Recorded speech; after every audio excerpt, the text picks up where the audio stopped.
officially welcome to our fantastic evening here tonight for our 2015 installation.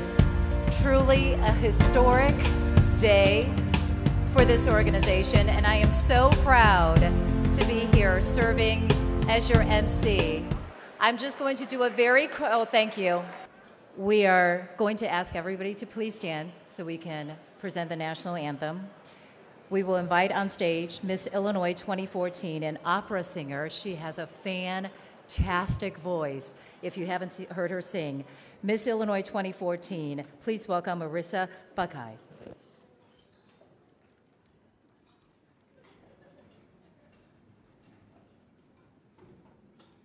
Oh, say, can you see by the dawn's early light what so proudly we hailed at the twilight's last gleaming, whose broad stripes and bright stars through the perilous fight o'er the ramparts we watched were so gallantly streaming, and the rockets' red glare, the bombs bursting in air, gave proof through the night that our flag was still there.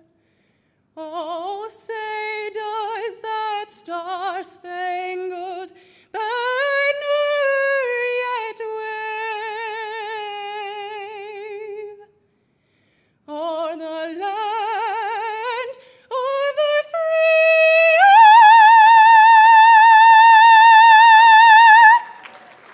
and the home of the brave?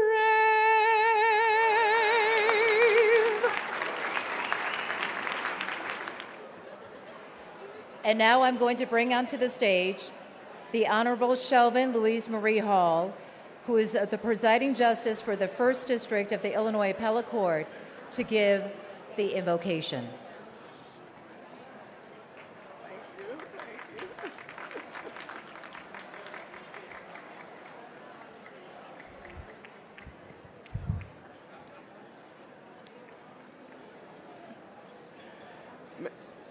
Good evening.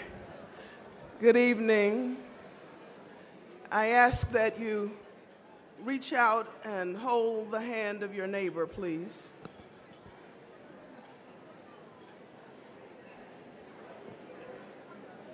Hold your neighbor's hand quietly, please,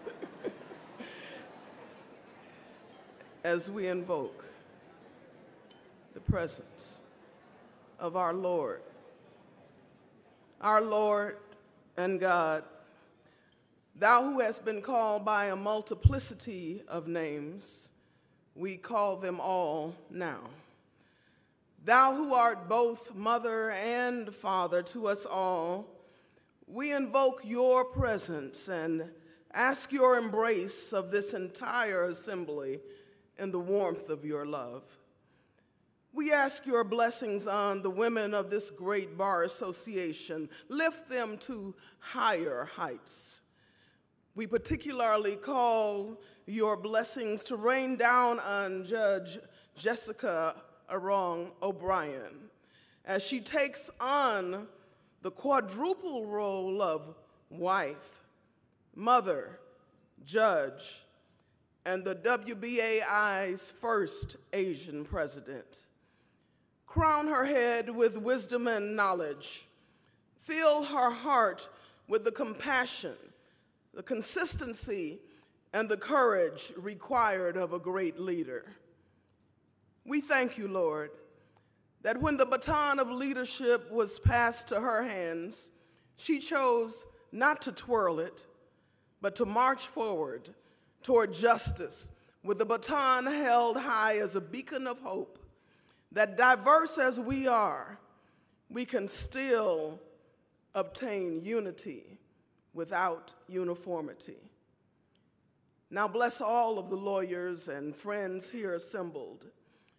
Fix us, dear Lord, that when we open our mouths, the sweet aroma of kindness and consideration flows out and replaces vile words of vituperation. And finally, always remind us, great God, of the words of the Reverend Dr. Martin Luther King, Jr., when he said, "I have held many things in my hands, and I have lost them all.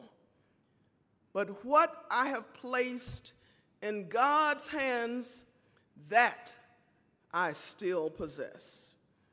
May we always possess the joy of this precious, historic moment that we spent together on this wonderful evening. Amen. I want to bring to the microphone right now George Mui to say a few words for us. Let me try this. Good evening. How many of you are actually listening? Thank you. George Mui from the Senior Advisor at the White House Initiative for Asian American and Pacific Islanders. I'd like to just recognize the fact that we just celebrate the Asian American Heritage Month this past month around the nation. The theme is APA Everywhere. And I'd like to complement that by saying APA in leadership position everywhere. This is a great example of having the first Asian American woman in the Women's Bar Association of Illinois. I just want to acknowledge how many Asian Americans actually in this room. I can't hear you. I can't hear you. Thank you very much. I do have an obligation, if you don't mind, from my executive director at the White House Initiative. She want to make sure that I pass on the congratulations, Jessica O'Brien, Judge Jessica O'Brien. If you don't mind, just read this real fast, okay? So, greetings on behalf of the White House Initiative on Asian American and Pacific Islanders. I send my warmest welcome to the attendees of the 2015 installation of Women's Bar Association of Illinois, officers, board members, and at the reception, my congratulations, Judge O'Brien, as the first Filipino and Asian American woman in WBAI over 100-year history. We congratulate the Women's Bar Association for your continued support for women lawyers and women across the state of Illinois. And I wish a warm congratulations and continued success in the years to come. Signed, Executive Director of the White House Initiative for Asian American, Karen Achuja. Thank you very much. Now we're going to get to the main portion of our evening, the swearing in of the WBAI 2015-2016 officers and board of directors. Good evening. I want to congratulate Gina on having a wonderful year, and she certainly will be missed. And I'd like to have her stand. You're going to be ex officio, so please stand. Let's give her a round of applause for a wonderful year. And now, with respect to our officers and members of the board of directors, please raise your right hand. And you don't have to repeat after me on all of this, but you'll have to get it right at the end. Do you solemnly swear or affirm that as officers and directors of the Women's Bar Association of Illinois, you will promote and foster, advance and protect the interest and welfare of women lawyers, that you will encourage a spirit of friendship and mutual helpfulness among its members, that you will take all actions as association may deem advisable to promote the interests of the association and the welfare of its members, that you will maintain the honor and dignity of this profession, that you will support the Constitution of the United States, the Constitution of the State of Illinois, and that you will faithfully discharge the duties of the office to which you have been elected to the best of your ability. And your answer is? I don't think they could hear you. Congratulations, you're installed. Thank you, Chief Judge Evans. And now I'm going to bring to the microphone Chloe Pedersen, who is the annual dinner co-chair and board member, to give us a brief overview of the exciting events that are planned for the upcoming year under Judge Jessica O'Brien's leadership. Chloe, microphone is yours. Good evening, everyone. My name is Chloe Pedersen. I'm a director with the Women's Bar, just sworn in here. I hope you're all enjoying yourselves tonight. You'll have an opportunity to hear from the Honorable Jessica O'Brien shortly as to why she selected the theme of No Woman Left Behind, Empowering Through Leadership, and why that's so important to the Women's Bar for us to empower our members and the legal community through leadership. In advance of her remarks, I just want to give you a brief overview of some of the programming that Judge O'Brien will be initiating to further our mission throughout this upcoming year. As you heard from our outgoing president, the Women's Bar hosted our inaugural Top Women Lawyers in Leadership reception last fall. In continuing our dedication to ensuring our members have access to the tools they need to become future leaders, Judge O'Brien will be initiating what we're calling the WBAI's Leadership Institute program.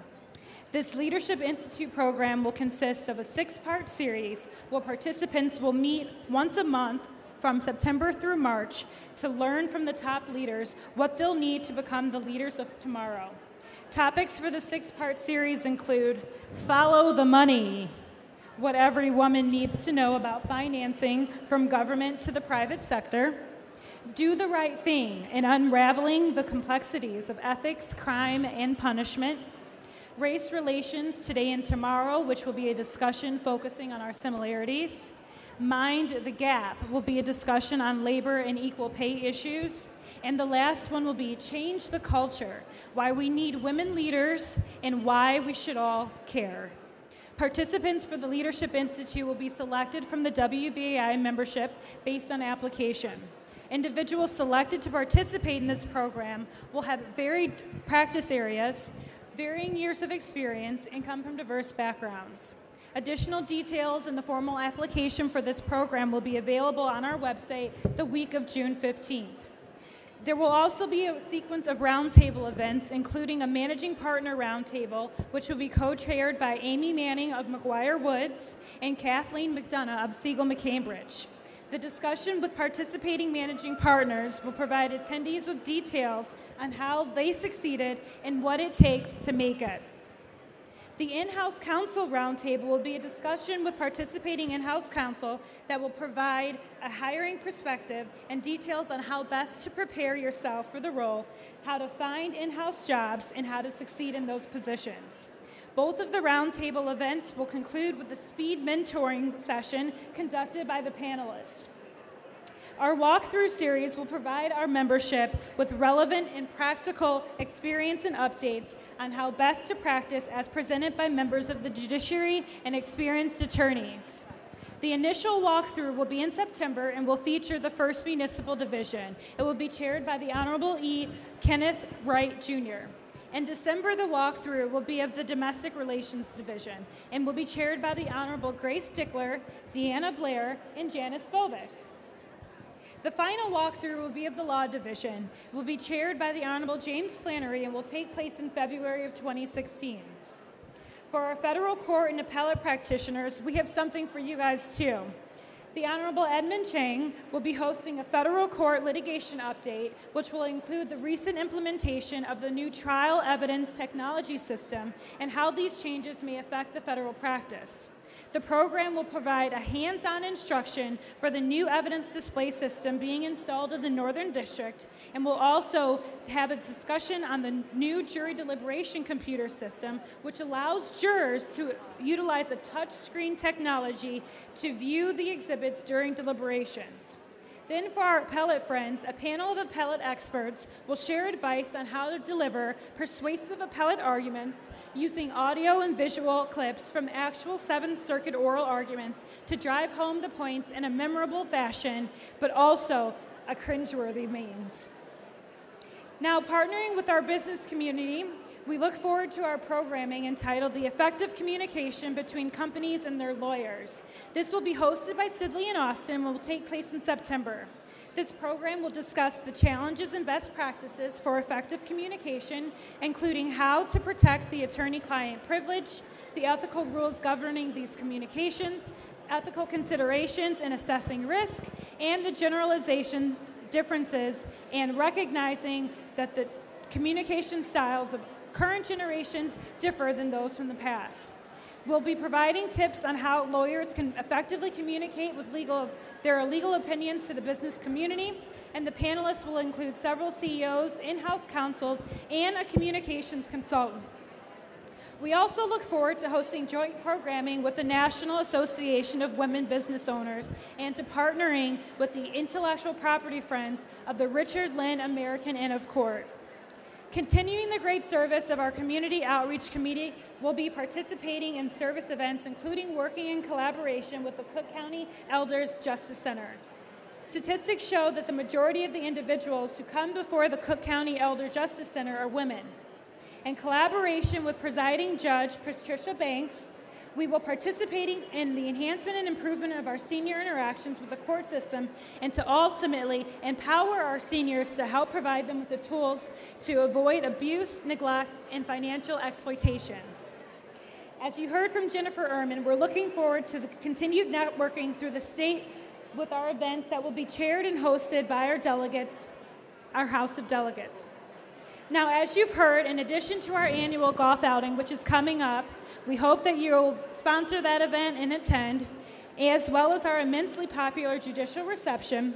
The WBAI will be offering diverse, substantive programming throughout the next bar year. Now, we don't want you to miss all of these fantastic programs, so if you're sitting in this room and you haven't yet renewed your Women's Bar membership or have yet to join the Women's Bar, please visit our website, wbaillinois.org, and join us. Thank you. We have arrived right now at the swearing-in of the WBAI 2015-2016 incoming president, the Honorable Jessica A. O'Brien. I just have to say, Jessica all night has been running around taking care of every little detail. I want you to just sit back right now and enjoy the moment, right? She deserves to enjoy this moment right now. To swear her in, we invite onto the stage the Chief Judge of the United States Court of Appeals of the Seventh Circuit Judge Diane P. Wood, who, when nominated in 1995 by President Bill Clinton, was the second woman to ever sit on the Seventh Circuit. It is an honor to have her here and be a part of this installation. Well, thank you very much. It's a great honor for me to take part in this ceremony, and before moving to the main event, let me invite Judge O'Brien's daughters, Samantha, Judy, and Vanessa, and her husband, Brendan O'Brien, up here to the podium because the judge would like them to take part in this.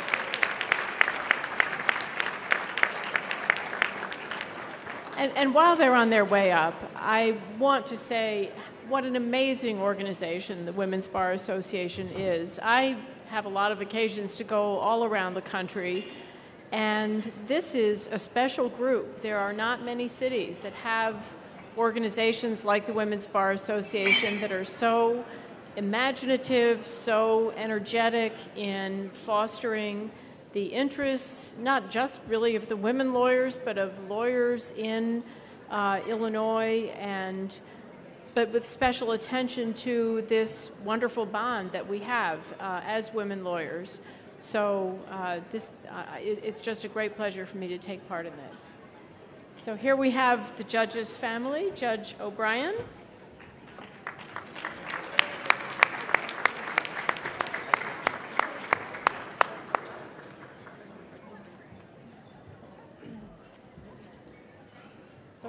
So Judge O'Brien, as Chief Judge Evans said, you're not going to have to repeat all of these words. You're just going to have to say, "I do," at the right moment, assuming you do.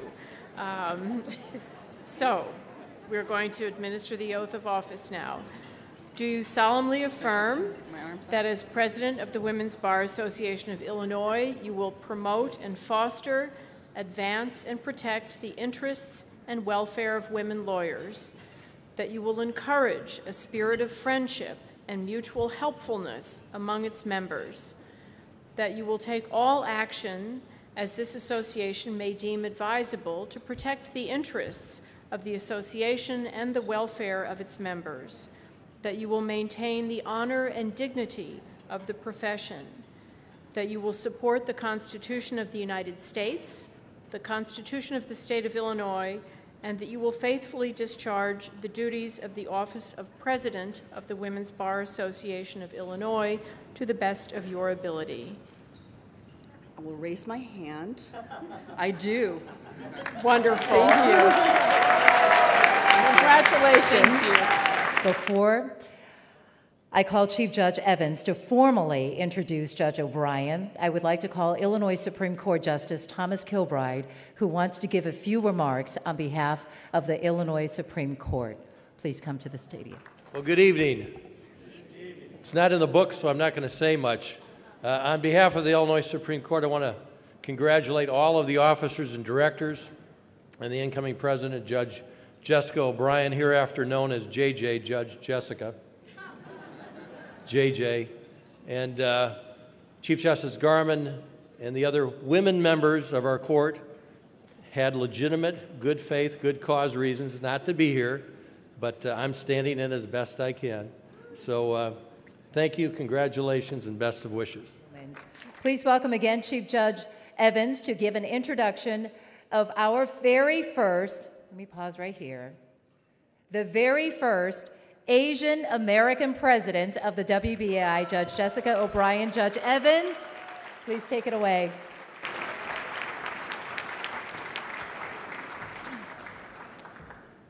Thank you very much.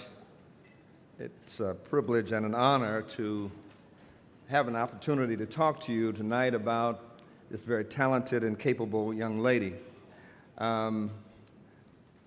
When I was asked if I would be willing to say a few words about her, I readily said yes, of course I would. I've known her almost 20 years now, and certainly as long as I've been Chief Judge, I've seen her at all of the events, the Asian American Bar Association events, and so many others for the minority bars. Yeah, you can give her a round of applause for all of that.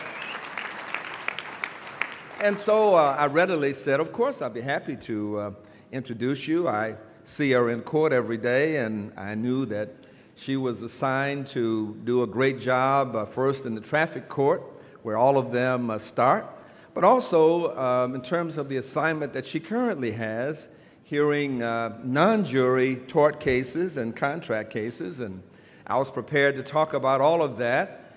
And she said, that's good, but I want to come by and talk to you a little bit before you introduce me.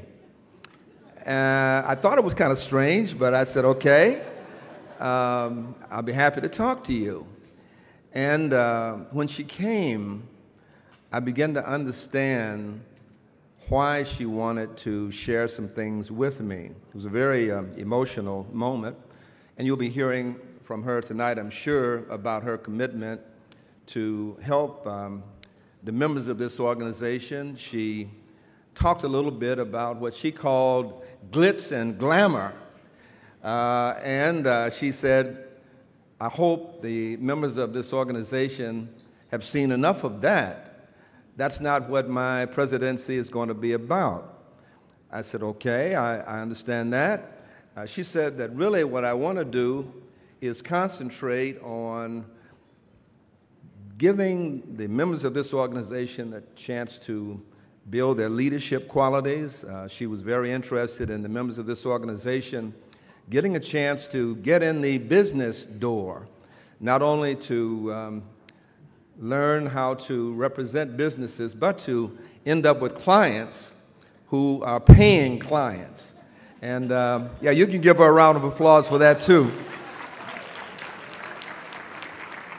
But then she got to the part that she really wanted to talk to me about, and I hope she will share some of this with you, what life was like for her in the Philippines. We had seen such star qualities here, and I assumed in the Philippines they would have recognized all of those qualities there, and they would have been applauding her all along the way. But no, that wasn't the way it was. And she told me, for example, that the person who raised her was a grandmother who had never gone to school and didn't know the value of school personally, but she did everything she could do to make certain that Jessica understood the value of it. She talked to me a little bit about being left there by key members of her family. And then when she got here, being laughed at out east because she could not speak the language well. And how she and a group of other quote-unquote foreigners were placed in an area where they had to fend for themselves. And while they were shy and retiring, she developed into the leader that she has become by leading that particular group.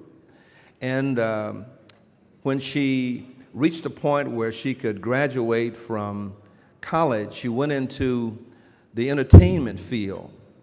And she saw the way people looked at her entering that field and all of the misperceptions they had about her capabilities. And before long, before even deciding to go to law school, she had developed such a wonderful set of skills that she ended up representing Caesar and all of their restaurants. At one time, she had 13 restaurants under her tutelage, you might say, and over 1,000 employees following her leadership. She, of course, went on to law school, excelled there, and decided to come here to see what could be done. And she saw when she arrived here struggling organizations much smaller than this organization, and she took it upon herself to develop some leadership skills there. And I made some inquiries concerning some of her friends and her husband, who just left with the 3 children. And the husband sent me a note that said he didn't know much about the background that Jessica told me about, but he wanted me to know today, nobody can bully her on anything.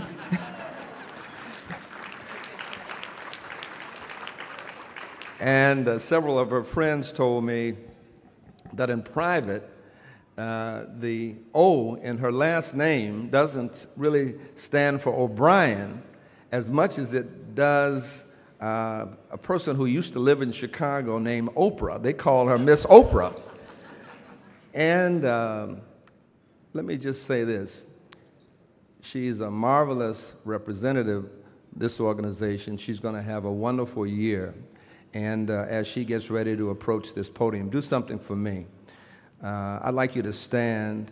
I'd like you to give her a round of applause and make it so loud that all the way to the Philippines they will hear about this young lady.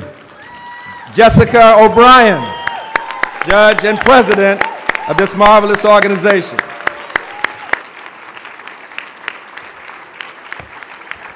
Wow. Thank you. Thank you so much. Thank you so much, Chief Judge Evans, for the generous introduction and for also installing all of our officers and directors. The first time that I met Chief Judge Evans, we were working on some diversity efforts, and I've always been inspired by his dedication to making change, to achieve diversity in our profession. As Chief Judge, he has contributed greatly to the betterment of the Circuit Court of Cook County. Specifically, Since serving as Chief Judge, the number of female associate judges has increased to reflect the population of the Circuit Court, or actually Cook County. So please give him a big round of applause. So thank you, Chief, for all that you do for all women lawyers. And by the way, it was Judge Evans' birthday this past Monday, so happy birthday.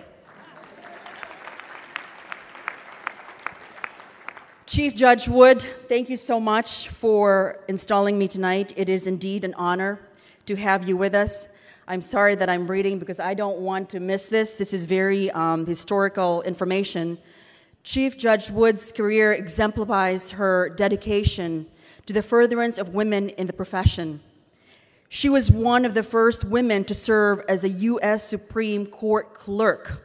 She was the third woman to be hired as a law professor at the University of Chicago. She was the second woman to be appointed to the Seventh Circuit and the first woman to be appointed as Chief Judge of the Seventh Circuit. I know that Judy mentioned that. I also would like to I think she might have left already, but congratulations. Thank you so much, Chief. And Justice Kilbride, thank you so much for those kind remarks.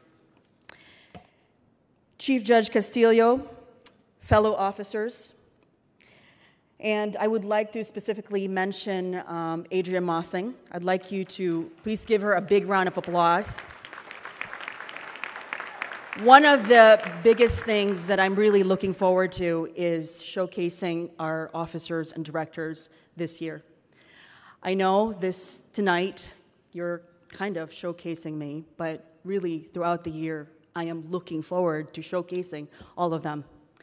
And our second Vice President, please welcome Kristen Barnett. Before you leave here tonight, I hope that you will take the time to speak to both of them because they will be the next president of this organization. And as a matter of fact, Adria already has her installation date, so I want you to remember this date. It's going to be on June 4th, 2016. It's going to be held at the Hilton. So I have 364 days as of today.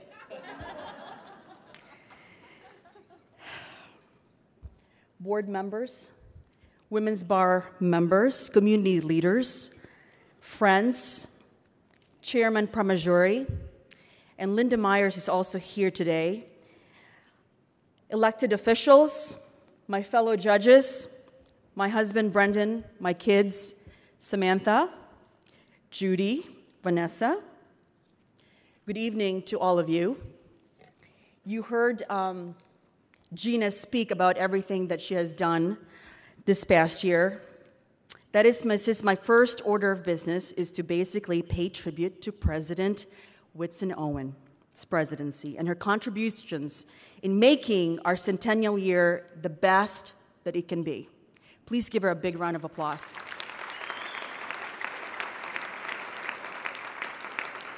Gina's innovative programming this year was timely and relevant.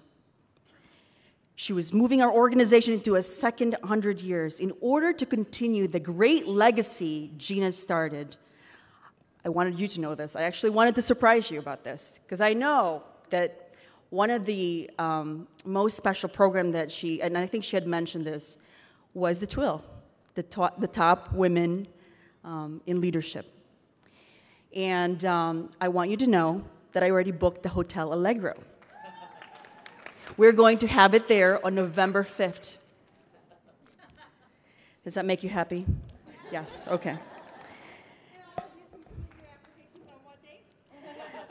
And so if you want to nominate any top women lawyers or top women leaders, please make sure that you submit that application or nomination to the Women's Bar Association of Illinois.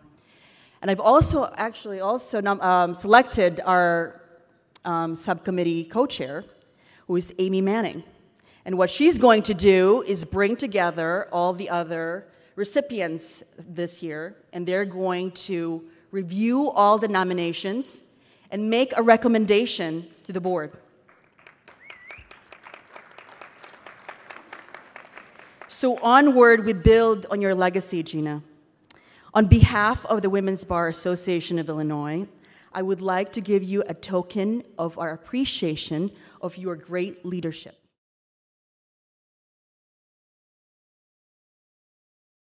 I would like all of the committee members to please stand up.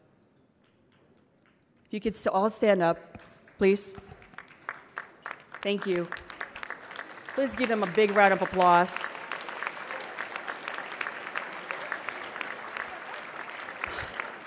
I would also like to take this opportunity to thank our co-chairs this evening, Jennifer Ehrman, Dina Ninfo, Chloe Pedersen, and Deanna Blair. You know, this is actually harder than planning a wedding. So all these 4 women, of course, they have full-time jobs, and they really pulled it together. So please give them a big round of applause.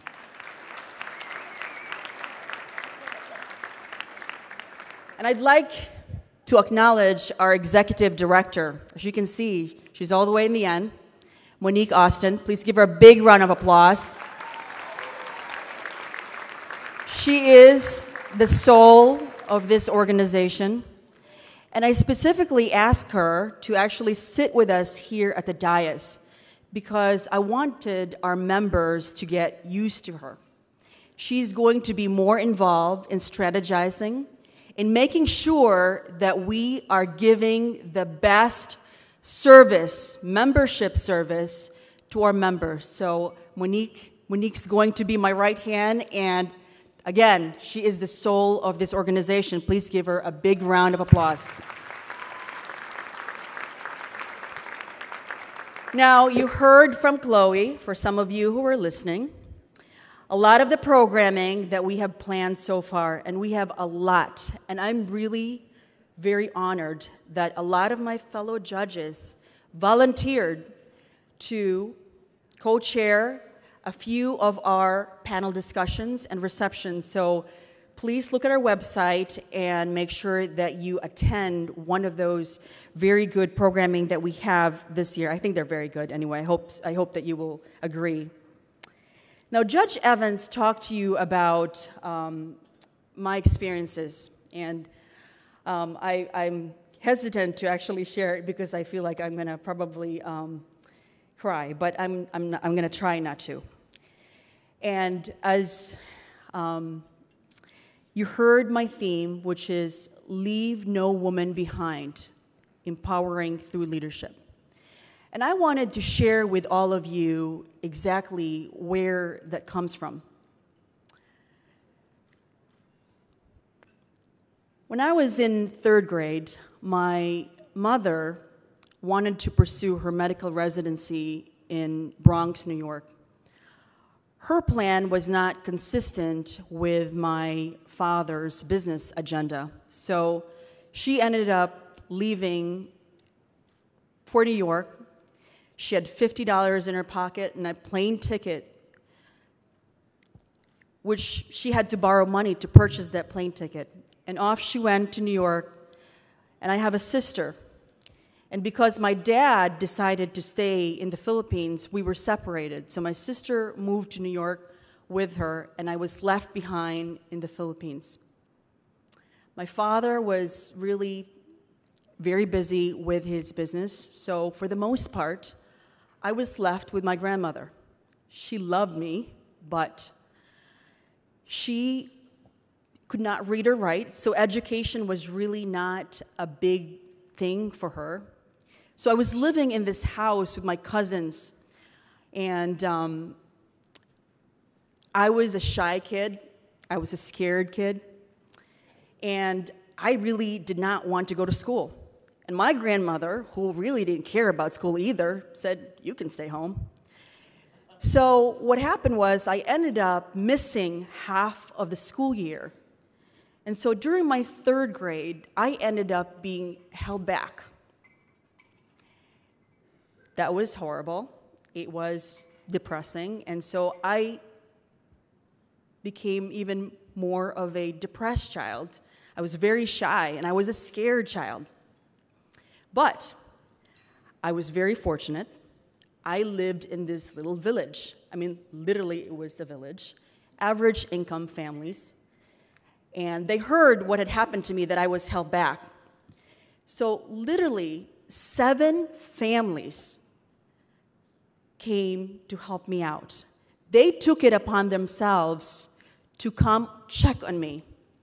One family would actually pick me up from home and take me to school. Pick me up from school, take me home. Another family would take care of my activities outside of school. So this family made sure that I played sports. I selected volleyball. And also because they knew I had some self-confidence issues at that point, they nominated me or they entered me in this beauty pageant. I didn't win. I placed, but I learned how to play the guitar. I kind of learned how to sing, not really, but that helped me with my self-esteem. Another family would make sure that during the summer, I would go on vacations. They would take me with them.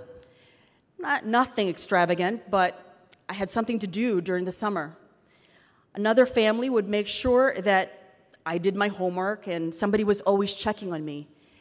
The majority of the families in this village would pick me up every Sunday. I mean, somebody was always trying to pick me up to go to church. So when you hear that saying, it takes a village to raise a child, that was me. I was literally raised by a village.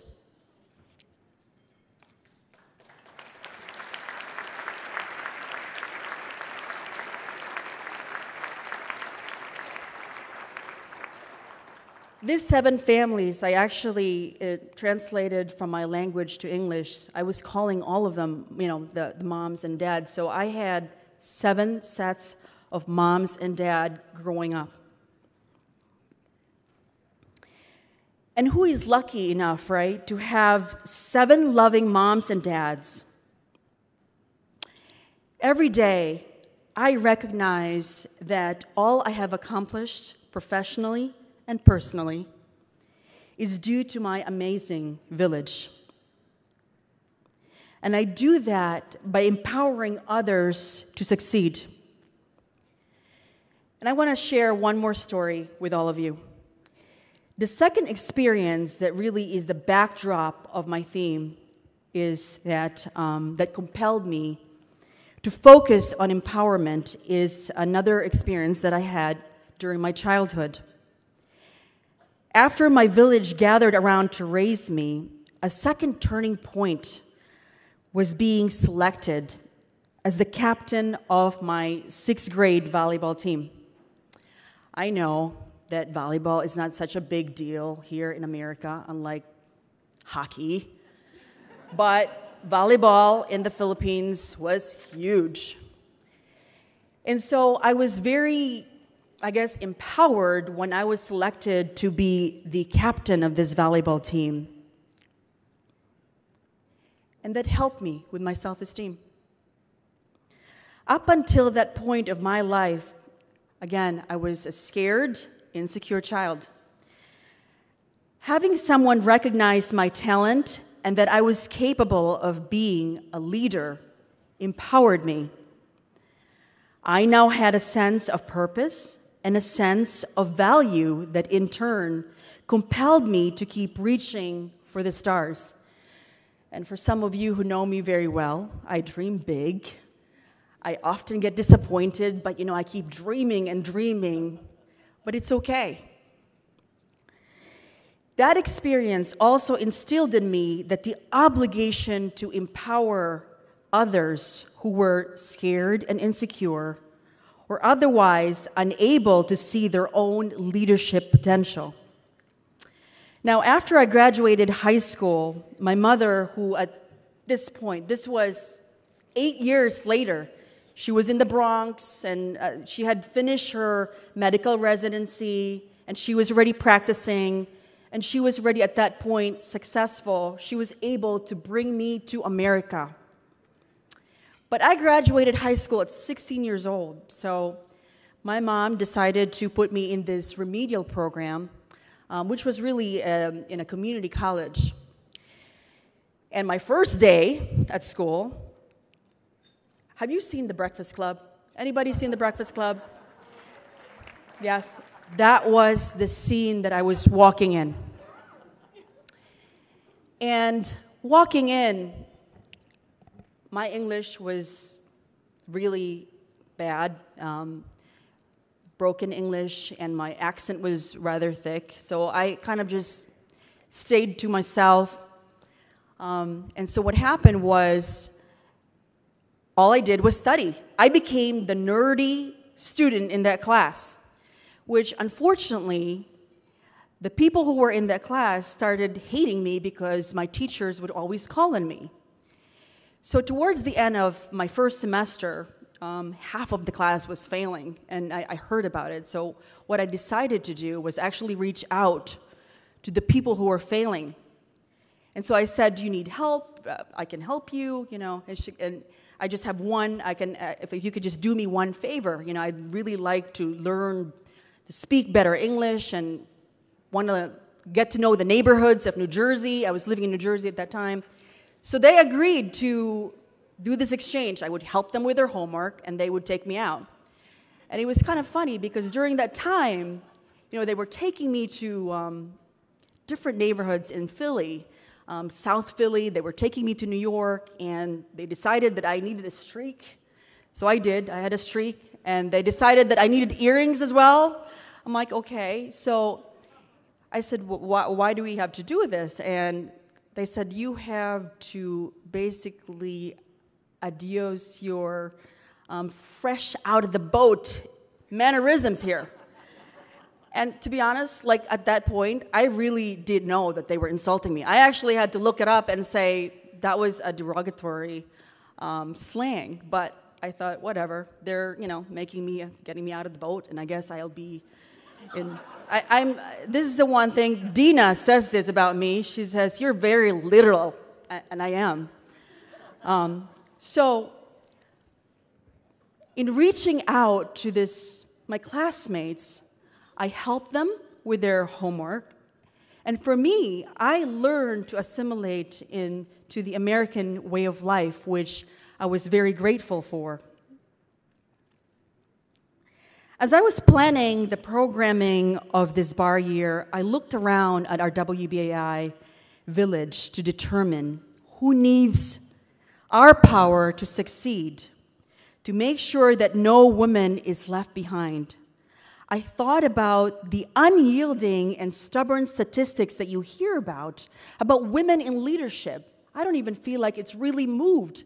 And I was talking to one of the managing partners. Actually, it's moved, it's dropped, because some of those leaders died. I truly believe that if we work together, that we can improve those statistics. Do you agree?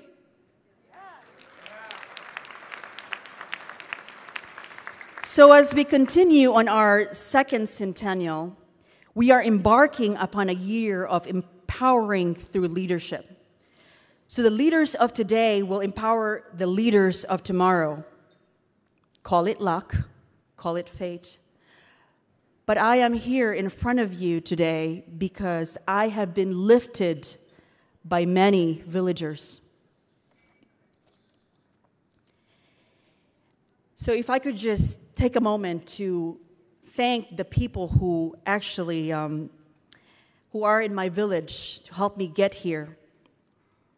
I want to start with my kids, Samantha. Samantha is 18 years old. She's going to University of San Diego. I had Samantha in the middle of law school. And I took her everywhere I went with all my volunteer efforts, including actually with the women's bar. She went with me to Deborah's place, where we were serving the homeless women, and that's a shelter. And now I am so proud of her. She actually got an award for community service, for completing so many hours of community service. So please give her a big round of applause. Judy is my middle child, 11 years old. She is 11, turning 50. Every time I'm with her, I always feel like she's lecturing me, but I kind of have to listen because she's very smart. My daughter, who's 8 years old, she's so sweet, but all three of my kids, they are so socially aware and really conscious about giving back to the community, and I'm just so proud of them. So again, please give them a big round of applause. And of course, my husband is very, very supportive of me serving as your president. Not that he has a choice. I mean, our household is going to be very busy because he's running for judge this year, and so thank you so much for your support. My childhood friends who are here, I literally grew up with them since we were in kindergarten. Mighty, Christine Cadlon, and Gail. And Gail Leborg was the one who donated those mats. My neighbors are here, and I have to mention them, Donika and Andy. These are the people who, whenever I have unexpected guests, and I'm like, my house is a mess, I will call them. They will drop whatever they're doing. They will come over. They will help me clean the house. They will cook. Those are the kind of friends that I have. I'm almost done, I promise.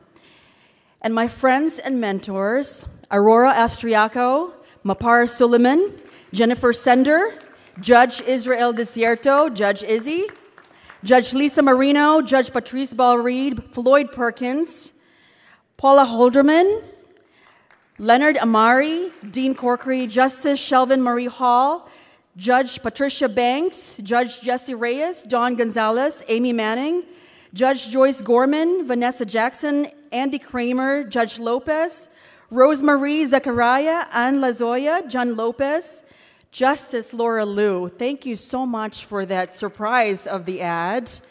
She got all the Asian judges together, Judge Rena Van Tyne, and everybody else. They put an ad together that was really sweet. Thank you.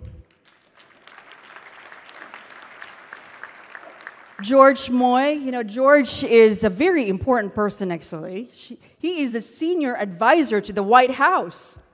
And today, I guess he was on a flight back from Washington, D.C., and it was full, and they offered him $450 to stay behind, and he said, no, I got to go to this installation. And so, of course, he texted me and said, you owe me. And Billy Deck.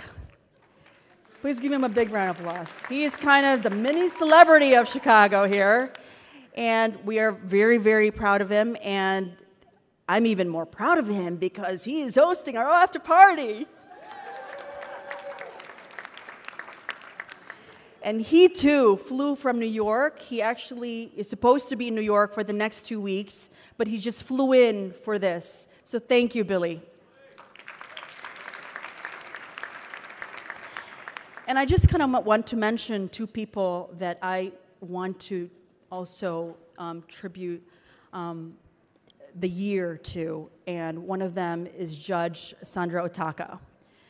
2 weeks before she passed away in 2009, I remember I did not get the second VP for the women's bar, and I remember calling her, and we were talking about it, and she said, why do you want to be second VP? Why do you want to be president? You've been president of the Filipino bar. You've been president of the Asian bar. You don't need to be president to be a judge. And I said, you know what, Judge? You're right, but we've never had an Asian American president of the Women's Bar Association of Illinois. And I thought that it's important. She goes, well, okay, well, you didn't tell me that, so keep going, girl. And unfortunately, she passed away after that conversation, and really that was what really encouraged me to move on. And I also want to remember Roxanne Rochester. When we volunteered at Deborah Place, it was because of her why we went there twice a year. Also, this is really ironic, 2 weeks before she passed away, I went to visit her in Florida. Now, I have no idea why I felt compelled to visit her. And my husband actually mentioned this to me after she had passed away. Like, I still don't understand why you went. And it was unplanned. Literally, my kids had they already had their vacation at that point, but I said, you know what, I'm going to take them. Because my husband was busy during that week, so I wanted to make sure that obviously somebody was taking care of them. But they wanted to go to Florida, so we rented a car and drove to Florida, just the three of us. I don't know why, but I needed to see her, and I did see her. And when I came back 2 weeks later, she passed away. And I was so glad that I took that time to see her, because when we spoke, I realized that Roxanne was really a true believer of women's rights. She really believed in it, and she was one of our silent heroes who was really pushing for, making sure that women are recognized and moving up in law firms, and she was truly very passionate about that. I also want to thank all our past presidents who are here tonight. If I could ask them to all stand up. They have certainly paved the way for all of us. Every year, they do everything they can to really make our organization better. I want to also acknowledge, I promise I'm almost done, I want to also acknowledge my John Marshall Village of Fellow Board of Trustees and alums and staff members under the leadership of Dean Corkery and Leonard Amari. I told you that I had my oldest daughter in the middle of law school. Her first babysitters were actually staff members of John Marshall Law School. My classmates are also here. Janice Boback, Sean Byrne, Larry Woodward, thank you so much for sharing this evening with me. I also want to thank my ISBA family who are here to support me. Thank you, ISBA. Thank you. I also want to thank our CEOs, Ann Pramajuri and Teresa Mental actually could not make it here today. But somebody who just flew in and came straight here is Linda Myers. So we had a video for her, but she made it, so she will be part of the program. And to all of you, members of the WBAI, I want each and every one of you to know that I am very conscious about my role here as president, and that is, I am here to serve you. Our board is here to serve you and deliver to you the best membership offerings that a bar organization has to offer.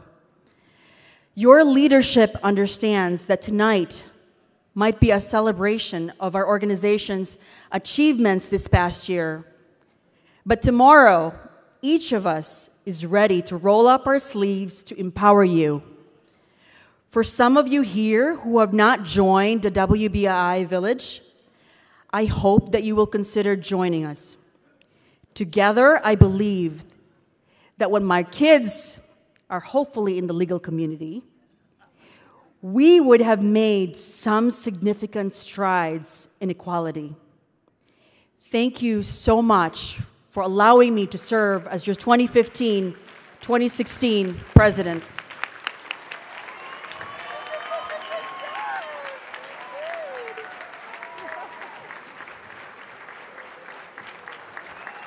How about that? Judge O'Brien, the very first Asian American president of the Women's Bar Association of Illinois in your 101-year history. Thank you, Judge O'Brien. Thank you for sharing your story. And you know what? Thank you for dreaming big. Thank you. There's so many amazing people up here, and I'm the one talking about a party. That's what I have to offer. But I have been tasked by Judge O'Brien to, and I quote, throw the most amazing after party in the entire world ever. That should show you, for those recently installed, how high the bar will be set. In fact, we were talking about entertainment. She's like, I want you too. I was like, no, it's going to be hard. Well, okay, how about Lady Gaga? We'll see. I have so many things were said today that I wanted to talk about, and I know that everyone's rushing to this after party, so I'll keep it short. I have an incredible sweet spot in my heart for you. My mom came here all alone, left her family to work really hard from the Philippines and try to face all the obstacles that you talked about. It's been the story in my family my whole life, and I owe everything to that. And your sacrifice and her sacrifice is just led to so much goodness. And the only thing I can think about it is it's not ever been about just getting here, but it's about what you do once you have it. And so I don't really think about all the wonderful things necessarily that you've done to get here. I'm just so overwhelmed by what you're going to do going forward with it that I congratulate you, and I'm excited for you, and I think everyone is. I also have to say, I've been working as a commissioner. This is my second year at the White House Initiative for Asian Americans and Pacific Islanders, and you're a dream come true. It's been said a million times. You are the first Asian American to serve as president for the WBAI in 101 years, and that is incredibly amazing, and it's something that we're talking about in DC and all around, and it's something that we will always be talking about, and we're just so amazed by it and so excited. And I do want to say also that the last year and a half I've been traveling quite a bit, working with leaders across the country, talking about health and education and economic development and immigration and human rights, and most recently working with the Department of Justice with a new White House bullying prevention task force, speaking to kids across the country. And we have fully understood that we've done a lot, and there's way more to do, but we are nowhere without a certain kind of person that exists in this world. And it's these incredibly charged, dedicated, amazing, influential, smart, I could go on, in your case, incredibly aggressive at times, and just a go-getter, and you're just a role model, and we are nowhere without the people like you, and you specifically, for all that you've done for the community. It's just how I know you, and it's how I look up to you, it's how I follow you, and I support you. Congrats.